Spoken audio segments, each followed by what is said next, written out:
Eric again, Touring America. We are here in Gatlinburg looking over the bikes that we've got with us, and next we're going to look at Anibal's GSXR 1000. This is a bike that most people probably wouldn't associate with motorcycle touring, but he does an amazing job with it. On the couple trips that he's been, we're putting on a couple thousand miles in a week, and we're going to talk to Anibal and a little bit kind of about some of the things that he's added onto his bike just to make it a little bit more comfortable for him on these long trips.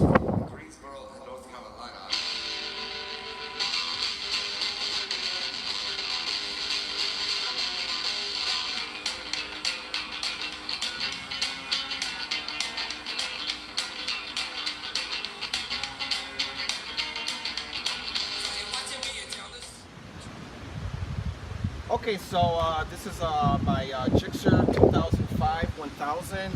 This is the bike I've had for a couple of years now. Previously I had a GSXR 95 1100, which I also toured on. I had a similar rack system, so that's what I want to talk about first. Is this rack system is from Ventura. It's online. I've kind of adapted my old system to the new. The new system works the same way. I got the L brackets that come up. The new system also comes with a shorter rack. So what I've done with my brother's help is we adapted with some stainless steel bolts and such, because I wanted the high rack in order to fit the bags. And now that I've adapted, it works out really well because my buddies are able to pack so quickly. So if whether I'm loading one bag or two, they both slide on really easy. I can clip them on or not, as you just seen me do. So basically it's got like a kangaroo pouch. Usually I'll run my rear bag with the kangaroo pouch. I can run one bag on this side. I could easily flip it. And if I flip the bag, it's no harder than just a matter of if I wanted to kind of make my own kind of backrest. So if I could kind of pack some soft things in here, the things I get into more. So if I get on my bike here, and it's not nearly as some of the other bikes, but if I wanted to kind of lean back or add a jacket here if it gets too hot, which is another one of the things that it's hard for me because I'm limited on luggage. I don't have a lot of luggage space. But the bags also, from running both, they'll zipper together. So regardless of whether I clip the one or clip the both, I can always zipper them. So if something was to break by chance, I could always have options. So I always have options of clipping the bags down. I have options of clipping and zippering them. Running So what we're looking at is only half of the luggage system. Correct. Right? There is another identical bag I have upstairs in the room. So I could put it here, zip it together, and they both can get clipped to the rack. So it's got a big heavy-duty zipper system, so one bag slips over from the kangaroo pouch, then you zip them together. Yep. Basically, and this is really your only luggage that you use on the bike. This is it. One here, one here. I usually run, this is my equipment gears. This is the one that always stays with me. So I'll run it both ways. It has my tools, my fuel, all my extra things in here.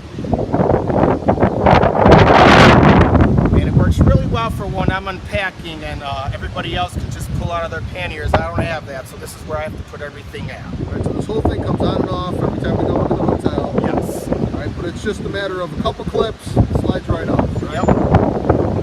One of the other things I've done is I don't have power to my bike, and in order to run a heating system in my phone, so I've adapted a USB here. I've kind of worked on my own, and it's a USB running through the bike, and I have it on a fuse to the battery. So like that, if I blow any fuses or get rain in here, I can easily just change out a fuse. So that helps keep my phone charged, or batteries, or whatnot.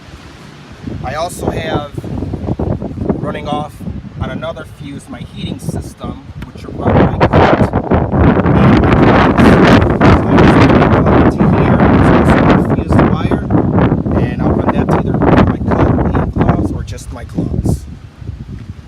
Something else I've had to adapt to is, other than my phone RAM mount, which I'm sure many of us have these or have seen them in the market. So I finally had one of those. I used to have it just kind of clamped to my handlebars. So kind of now upgraded that, and it works out really well. It's got a little tether here, and I gotta say I've seen some videos where the phones fall out and they're not having a tether on, but I think part of that reason is where your wind resistance is coming on pushing your phone. I see others having it out. Why don't you show us how that fits in?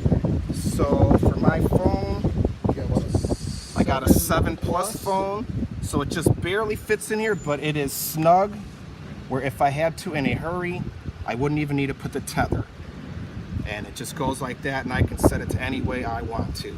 I can set angles and everything how I want, and I even have power while run it right here to the phone if I needed to, which usually I don't.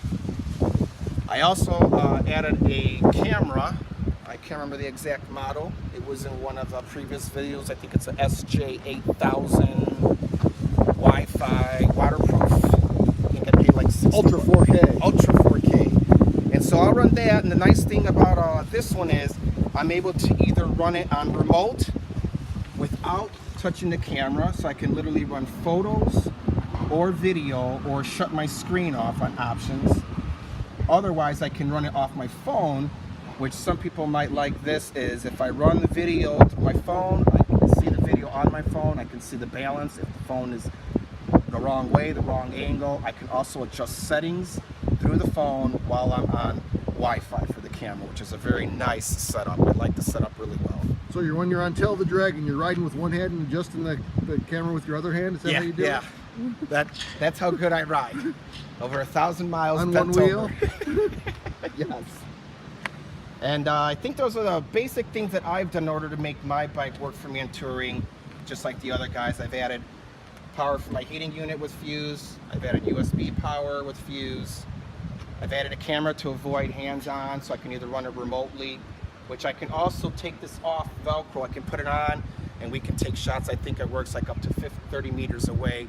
So if I want to take some shots out, I could do that also. So some of the things that I've real done. quick, talk about your exhaust too, Anibal. Kind of some of the issues that we've had, kind of why you switched it out. I used to have a slip-on exhaust on the other end, which I truly love, but it was a race-only track exhaust. But I took the chance, rode it. I love it. I still like the sound. But it was not friendly to my friends. It was not friendly even riding in the back of the group because they could still hear it.